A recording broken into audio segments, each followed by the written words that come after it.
এ দোষ, চল আমরা জমি থেকে ঘুরে আসি। কি অবস্থা তোর? তো জমি দেখলাম এবার তো ভালোই ধান লাগছে। বেগা ফসল ভালো হয়েছে। তারপরে তোর ছেলের খবর কি? ছেলে, আমার ছেলে তো লেখাপড়া বিন্দাস, ক্লাস 8 এ উঠছে এবার। কি অবস্থা রে দোষ? কে রে এটা? কে কাল ছেলে পেলে যে কি অবস্থা, যেখানে সেখানে নেশা করে হুয়ে থাকে। নেশা করে পড়ে আছে? হ্যাঁ দোষ।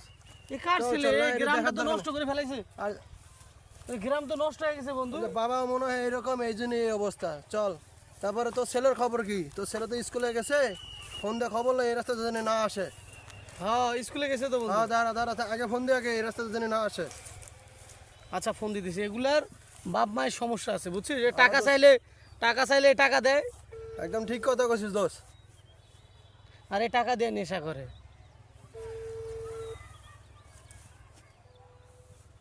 হ্যাঁ শামসুল, কই তুই স্কুলে? আব্বা আমি স্কুলে।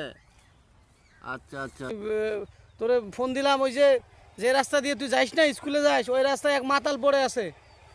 এই রাস্তা দিয়ে আসিস না, মেইন রোড দিয়ে আসিস, অটো ভাড়া দিয়ে আসিস, আমি টাকা দিয়ে দিব। আচ্ছা ঠিক আছে বাবা, তুমি টাকা দাও বলে। আচ্ছা ঠিক আছে। আচ্ছা ঠিক আছে, ওকে ওকে, ঠিক আছে।